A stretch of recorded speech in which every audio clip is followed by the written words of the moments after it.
Assalamu alaikum dear students. We have started our discussion on subject verb agreement and till this point we have discussed the first 6 rules. और हमने कहा था कि subject verb agreement का मतलब यह होता है कि हमारे पास जब भी वर्ब आता है हम उसको हमेशा सब्जेक्ट के मुताबिक लगाते हैं। तो अगर सिंगुलर सब्जेक्ट आएगा तो सिंगुलर नाउन और अगर प्लूरल सब्जेक्ट आएगा तो प्लूरल नाउन। रूल नंबर 6 में हमने ये पॉइंट डिस्कस किया कि जब भी हमारे पास आइदर और, neither nor, not only but also, और नॉर, हमारे पास जब ये वर्ड्स आते हैं तो हमारा जो वर्ब होगा वो सेकंड नाउन के मुताबिक आएगा। तो अगर हमारे पास सेकंड नाउन सिंगुलर है तो हम उसके साथ सिंगुलर फॉर्म ऑफ वर्ब लगाएंगे और अगर हमारे पास सेकंड नाउन प्लूरल है तो हम उसके साथ प्लूरल फॉर्म ऑफ वर्ब लगाएंगे। लेकिन ये जो लिस्ट मैंने लिखा है नंबर 7 में, as well as, together with, along with, in accordance with, besides, after, like, unlike, rather than, no less than your verb agrees with the first noun. ये बहुत ज्यादा इंपॉर्टेंट रूल है और नॉर्मली आप लोग के एग्जाम्स में जब ये क्वेश्चंस आते हैं तो स्टूडेंट्स इसका आंसर अक्सर औकात गलत देखते हैं। फॉर एग्जांपल मैं यहां पर आपको एग्जांपल देता हूं कि the coach as well as the players dash celebrating the victory. The coach as well as the players dash celebrating the victory और हमारे पास ऑप्शन है इज, एम, आर। अब देखिए हमारे पास वर्ड आया है एज वेल एज, इससे पहले हमारे पास जो नाउन आया है दैट इज द कोच और इसके बाद हमारे पास जो नाउन आया है दैट इज द प्लेयर्स। अब द कोच हमारे पास सिंगुलर है और द प्लेयर्स हमारे पास प्लूरल है।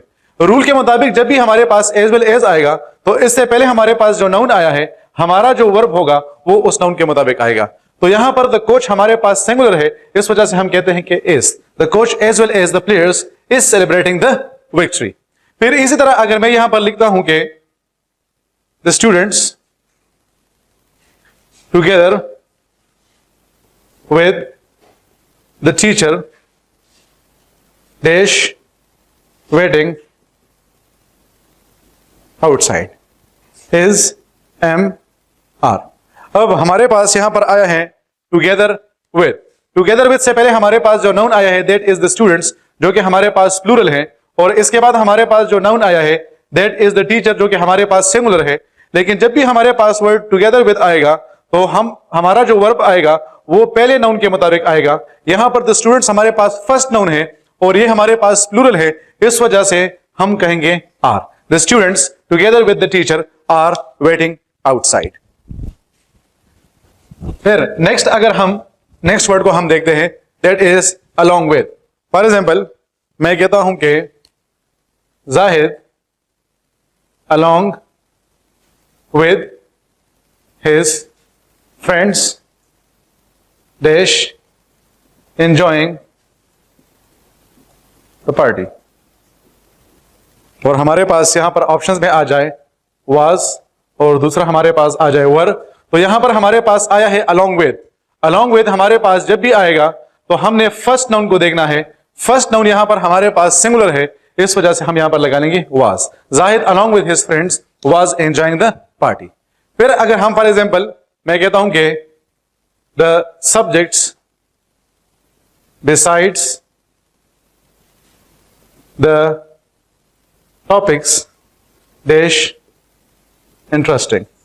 अब हमारे पास यहां पर बिसाइड्स आया है तो बिसाइड्स से पहले हमारे पास यहां पर जो वर्ड आया है दैट इज द सब्जेक्ट्स जो कि हमारे पास प्लूरल है, तो यहां पर मैं लगा लूंगा are interesting. The subjects beside the topics are interesting. मैं इस तरह कहता हूं कि he in accordance with the rules dash working hard. अब हमारे पास इन अकॉर्डेंस विद आया है, इससे पहले हमारे पास ही आया है, ही हमारे पास सिंगुलर है, इस वजह से हम यहां पर लगा लेंगे is working hard. He in accordance with the rules is working hard. Similarly अगर मैं कहता हूं कि the ministers like the leader dash, हम कह सकते हैं कि honest, the ministers like the leader dash honest. यहां पर हमारे पास वर्ड लाइक आया है, लाइक से पहले हमारे पास मिनिस्टर्स आया है, मिनिस्टर्स हमारे पास प्लूरल है, तो यहां पर हम लगा लेंगे और ऑनेस्ट। इसी तरह अगर मैं यहां पर एक और एग्जांपल, लास्ट एग्जांपल, इसी रूल के मुताबिक आपको दूं तो हमारे पास आ जाएगा कि the children unlike their parents non serious. The children unlike their parents dash non serious. Children हमारे पास प्लूरल है, इस वजह से यहां पर हम लगा लेंगे आर। तो होपफुली अब रूल नंबर 7 में आप लोग के लिए किसी किस्म की कंफ्यूजन नहीं होनी चाहिए। रूल नंबर 6 में जब आपके पास जो कंजंक्शंस आए हैं वहां पर आप अपना नाउन अपना वर्ब सेकंड नाउन के मुताबिक लगाएंगे, जबकि ऐसे सिचुएशन में आपका जो वर्ब आएगा वो फर्स्ट नाउन के मुताबिक आएगा। तो अगर फर्स्ट नाउन आपके पास सिंगुलर है तो यहां पर आप सिंगुलर फॉर्म ऑफ वर्ब लगा लेंगे, और अगर आपके पास फर्स्ट नाउन प्लूरल है तो आप इसके साथ प्लूरल फॉर्म ऑफ वर्ब लगा लेंगे। फिर रूल नंबर 8 हमारे पास है indefinite pronouns take singular verb. Indefinite pronouns हमारे पास है someone, somebody, something, anybody, sorry यहां पर लिखते हैं anyone, anybody, anything, everyone, everybody, everything, no one, nobody, nothing। यहां पर एक और डिफिनेट प्रोनाउन है वो भी लिख देते हैं वन। वैसे हमारे पास और भी इनडेफिनेट प्रोनाउंस हैं, लेकिन अभी सिर्फ और सिर्फ यहां पर इन्हीं पॉइंट्स को डिस्कस करना है कि इसके बाद आपके पास सिंगुलर फॉर्म ऑफ वर्ब आएगा। इनडेफिनेट प्रोनाउंस पे हम बाद में डिटेल में डिस्कशन करेंगे। तो हमारे पास है someone, somebody, something, anyone, anybody, anything, everyone, everybody, everything, no one, nobody, nothing and one। तो ये आपके पास इनडेफिनेट प्रोनाउंस हैं, और इनडेफिनेट प्रोनाउंस जब भी आपके पास आएंगे आप हमेशा इसके बाद सिंगुलर फॉर्म ऑफ वर्ब लगाएंगे। फॉर एग्जांपल मैं यहां पर अगर लिखूं someone dash coming और हमारे पास ऑप्शन आ जाए is, am, are, तो अब हमारे पास someone क्या है, ये हमारे पास इनडेफिनिट प्रोनाउन है, इस वजह से इसके बाद आएगा someone is coming। इसी तरह अगर मैं कहूं कि no one dash creating disturbance और यहां पर मैं लिखूं was और were, तो नो वन चूंकि हमारे पास इनडेफिनिट प्रोनाउन है इस वजह से इसके बाद सिंगुलर फॉर्म ऑफ वर्ब आएगा, तो यहां पर हम लगा लेंगे no one was creating disturbance. अच्छा, आप लोग जो है वो इनडेफिनिट प्रोनाउन के बारे में ये भी एक पॉइंट है जिसको याद रखें, क्योंकि अक्सर औकात पर एग्जाम में ये पॉइंट आपके पास आ जाता है और आप इसमें गलती कर लेते हैं। आपके पास जितने भी इनडेफिनिट प्रोनाउंस हैं आप देख सकते हैं कि इसमें आपके पास स्पेस नहीं है। फॉर एग्जाम्पल आपके पास क्वेश्चन आ जाए डैश इज कमिंग, सही है, और फिर आपके पास ऑप्शन आ जाए समवन और दूसरा आपके पास आ जाए समवन, जिसमें एक में आपके पास स्पेस है और दूसरे में आपके पास स्पेस नहीं है। तो याद रखें कि वो आपके पास जितने भी इनडेफिनिट प्रोनाउंस होते हैं उनमें दरमियान में आपके पास ये जो स्पेस है ये नहीं होता, बल्कि हम हमेशा इसको एक साथ लिखते हैं। The only exception in this regard is no one. आपके पास ये जो नो वन होता है, फॉर एग्जाम्पल अगर आपके पास आ जाए डैश इज कमिंग और आपके पास ऑप्शन आ जाए नो वन और दूसरा आपके पास आ जाए नो वन, तो इसमें ये जो फर्स्ट वन आपके पास होगा ये गलत होगा, क्योंकि हमारे पास जितने भी इनडेफिनिट प्रोनाउंस हैं उनमें हमारे पास सिर्फ और सिर्फ एक इनडेफिनिट प्रोनाउन है and that is no one, जिसमें हमारे पास स्पेस मौजूद है।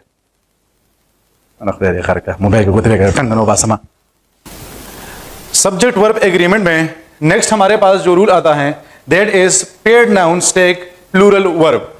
पेयर्ड नाउन्स हमारे पास वो नाउन्स होते हैं जिसमें हम हमेशा दो चीजों को एक साथ इस्तेमाल करते हैं। यानी फॉर एग्जांपल हम एग्जांपल लेते हैं सीजर्स की। अब सीजर जिसको हम उर्दू में कैंची कहते हैं, उनमें हमारे पास दो पार्ट्स होते हैं और उन दोनों पार्ट्स को हम एक साथ यूज करते हैं। या आपके पास आ जाए शूज, या आपके पास आ जाए स्पेक्टिकल्स, या इस तरह अगर आपके पास जो है वो आ जाए ट्राउजर्स, पाजामास, तो ऐसे नाउन्स को हम कहते हैं पेयर्ड नाउन्स। और याद रखें कि पेयर्ड नाउन्स हमेशा प्लूरल फॉर्म ऑफ वर्ब को यूटिलाइज करता है। फॉर एग्जाम्पल अगर मैं यहां पर कहूं कि माई स्पेक्टिकल्स डैश न्यू और यहां पर हमारे पास आ जाए इज एम आर, तो स्पेक्टिकल्स हमारे पास चूंकि पेयर्ड नाउन्स में आता है और हमने कहा था कि पेयर्ड नाउन्स के बाद हमेशा हमारे पास प्लूरल फॉर्म ऑफ वर्ब आएगा, तो यहां पर हम लगा लेंगे are, my spectacles are new. इसी तरह अगर मैं लिखूं कि scissors dash used for cutting, scissors used for cutting, और मैं लिखूं is am are, scissors dash used for cutting। अब scissors हमारे पास जो है वो पेयर्ड नाउन्स में आता है क्योंकि उनमें हमेशा दो पार्ट्स एक साथ यूज होते हैं, तो इस वजह से हम यहां पर लिखते हैं are, scissors are used for cutting. अच्छा, आप लोग के इंफॉर्मेशन के लिए मैं आपको एक और पॉइंट भी बता रहा हूं, आल तो इसको हम फिर बाद में डिस्कस भी करेंगे, लेकिन हम जब किसी नाउन का प्लूरल फॉर्म बनाते हैं तो नॉर्मली हम उसके साथ एस या ई एस लगाते हैं। फॉर एग्जांपल मैं कहता हूं बुक और मैं लिख दूंगा कि बुक्स, या फॉर एग्जांपल अगर हमारे पास आ जाए चाइल्ड तो यहां पर हम लगा लेंगे चिल्ड्रन। लेकिन जब हम किसी पेयर्ड नाउन का प्लूरल फॉर्म बनाना चाहते हैं तो हम उसका प्लूरल फॉर्म डायरेक्ट नहीं बना सकते हैं। फॉर एग्जांपल अगर मैं कहूं कि आई बॉट 2 spectacles, तो ये सेंटेंस गलत कंसिडर होगा क्योंकि हमारे पास पेयर्ड नाउन्स का प्लूरल फॉर्म बनाने के लिए एक रूल है, एंड दैट इज मैं कहूंगा कि I bought 2 pairs of spectacles। तो ये हमारे लिए बहुत ज्यादा जरूरी है कि हम जब भी पेयर्ड नाउन की बात करेंगे हम उससे पहले पेयर जरूर लगाएंगे। और मैं ये भी कह सकता हूं कि he gifted me a pair of spectacles. तो हमारे पास जब भी हम किसी पेयर्ड नाउन का प्लूरल बनाएंगे हम उसका प्लूरल डायरेक्ट नहीं बना सकते हैं, बल्कि यह जरूरी है कि हम उससे पहले वर्ड पेयर को जरूर यूज करेंगे। तो अगर हम 1 की बात करें तो फिर तो हम पेयर लगा लेंगे, लेकिन अगर हम 2 और मोर देन 2 की बात करेंगे तो फिर हम पेयर्स को यूज करेंगे। क्योंकि आप लोगों को कंफ्यूज करने के लिए हो सकता है कि एक ऑप्शन आपके पास आ जाए कि he bought 2 pair of spectacles, और फिर आप एग्जामिनेशन के दौरान कंफ्यूज हो जाते हैं कि इसमें हमारे पास राइट आंसर कौन सा है। तो याद रखें कि जब आपके पास 2 या मोर देन 2 की बात करेंगे तो फिर आप इसके साथ पेयर्स लगाएंगे। रूल नंबर 9 हमारे पास है plural proper noun takes singular verb. हमारे पास हमने इससे पहले यह डिस्कस किया कि जब हमारे पास सिंगुलर नाउन आएगा तो हम उसके साथ सिंगुलर वर्ब लगाएंगे, और अगर हमारे पास प्लूरल नाउन आएगा तो हम उसके साथ प्लूरल वर्ब को यूज करेंगे। लेकिन हमारे पास एक एक्सेप्शन केस है, और वो ये है कि जब हमारे पास प्लूरल प्रॉपर नाउन आ जाए तो हम उसके साथ सिंगुलर फॉर्म ऑफ वर्ब को यूज करेंगे। देखिए हमारे पास एमसीक्यूज आ जाए कि ग्रेट एक्सपेक्टेशंस डैश हर्टिंग, मैं यहां पर लिखता हूं एज एम आर। दूसरा एमसीक्यूज में लिखता हूं Great Expectations dash hurting is am are. मैं लिखता हूं the Arabian Nights dash full of fun is am are, और मैं लिखता हूं the Arabian Nights dash full of fun is am are. अब देखिए मैं कहता हूं कि ग्रेट एक्सपेक्टेशंस डैश हर्टिंग, तो यहां पर मैं कहता हूं कि इज हर्टिंग, लेकिन दूसरे सेंटेंस में मैं कह रहा हूं कि ग्रेट एक्सपेक्टेशंस आर हर्टिंग। इसी तरह आपके जहन में ये कंफ्यूजन आएगी कि पहले सेंटेंस में हमने कहा कि ग्रेट एक्सपेक्टेशंस इज हर्टिंग और दूसरे में हम कह रहे हैं कि ग्रेट एक्सपेक्टेशंस आर हर्टिंग। तो पहला जो आपके पास सेंटेंस है असल में ये आपके पास एक प्रॉपर नाउन है, जबकि दूसरा जो आपके पास सेंटेंस है ये आपके पास प्रॉपर नाउन नहीं है। तो अब डेफिनेटली आपके जहन में ये कंफ्यूजन पैदा होगी कि हमें किस तरह पता चलेगा कि आया ये हमारे पास प्रॉपर नाउन है या नहीं है। तो प्रॉपर नाउन के पहचानने का सबसे आसान तरीका ये होता है कि उसके स्टार्ट में हमेशा आपके पास कैपिटल लेटर आता है। एक आपके पास स्मॉल लेटर्स होते हैं और एक आपके पास कैपिटल लेटर्स होते हैं। तो याद रखें कि जब भी आपके पास प्रॉपर नाउन आएगा उसके स्टार्ट में हमेशा आपके पास कैपिटल लेटर आएगा। तो अब देखिए वैसे भी हम सेंटेंस का जब स्टार्ट करते तो वहां पर तो हम कैपिटल लेटर वैसे भी लगाते हैं, लेकिन यहां पर ये ई देखिए एक्सपेक्टेशंस का ई बड़ा है तो इसका मतलब ये हुआ कि ये हमारे पास प्रॉपर नाउन बन गया है। तो हमने कहा था कि अगर हमारे पास एक प्रॉपर नाउन आ जाए चाहे वो प्लूरल भी हो तब भी हम उसके साथ सिंगुलर फॉर्म ऑफ वर्ब को यूज करेंगे। जबकि दूसरे सेंटेंस में अगर आप इस ई को देखते हैं तो ये ई हमारे पास स्मॉल है और इसका मतलब ये हुआ कि ये हमारे पास एक प्रॉपर नाउन नहीं है। इस वजह से चूंकि ये प्लूरल है हमने इसके साथ प्लूरल फॉर्म ऑफ वर्ब लगा लिया। इस दूसरे एग्जांपल से आप लोगों के लिए चीज और भी क्लियर हो जाएगी। देखिए द का टी कैपिटल, अरेबियन का ए कैपिटल और नाइट्स का एन कैपिटल। तो अगर हमारे पास हर एक वर्ड का स्टार्टिंग लेटर कैपिटल आ रहा है तो इसका मतलब ये हुआ कि ये हमारे पास प्रॉपर नाउन है। आल्दो हमारे पास नाइट्स आया है तो द अरेबियन नाइट्स असल में हमारे पास एक किताब का नेम है।